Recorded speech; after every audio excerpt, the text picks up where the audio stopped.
Hi guys! Showing my everyday skincare routine before putting on my makeup.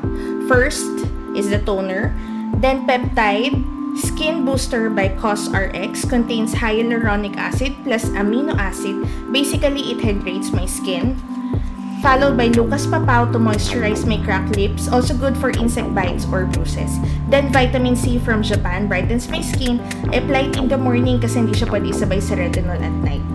And then moisturizing lotion by Cetaphil. Masing ako sa color pink na to. Never ever, of course, syempre, massage muna natin. Yan, upward.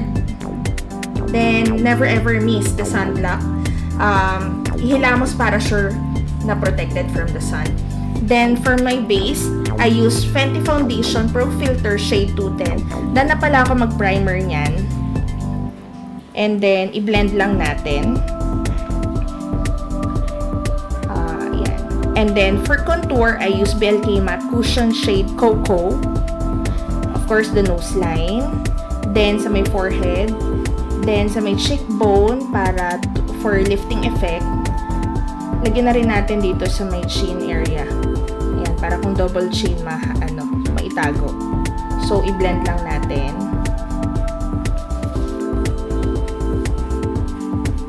Blend, blend, blend. Then, for the cheek, I use muna, syempre, concealer by Fenty Pro Filter Shade 185. Matte finish ito. Ayan, para yung mga blemishes, dark spots, ma-hide natin. Cheek Tint by Get Ready With Me in Sweet Pea shade. Ayan, ang ganda ng shade niya.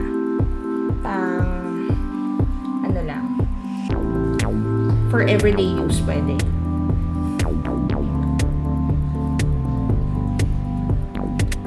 Then, set natin yung concealer using Translucent Powder by NYX Cosmetics.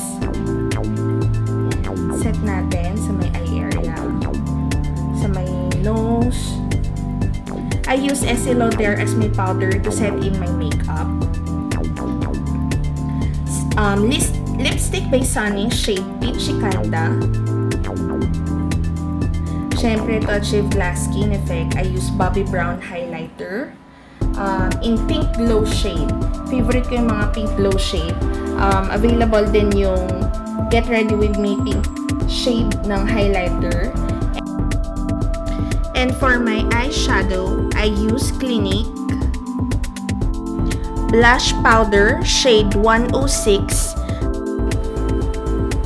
Ayan, iset natin syempre with the setting spray by MAC Fix Plus. Let it dry muna before putting on my eye cream liner from Canmake Japan brand. Ayan.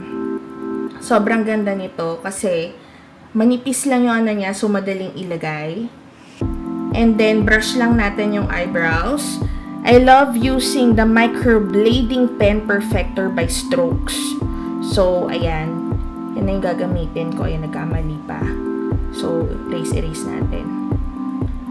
So, it gives me a natural look eyebrows.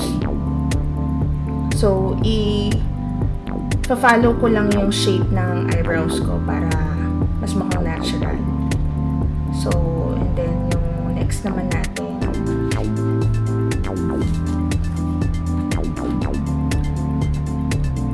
By the way, yung shade nito ng strokes natin is shade Bronzite.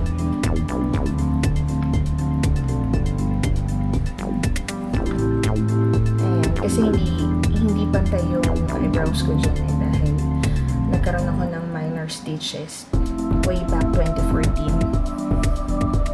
So, ayan. Pantay lang natin.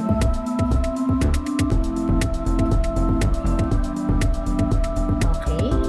So, I think it's done. Hindi pa pala. Okay na ba? So, ayan na. Pakpak. So, the final look. Ayan. So, nag-curls na rin tayo dyan para naman may mukhang changes naman. So, ayan, pak-pak, aura-aura.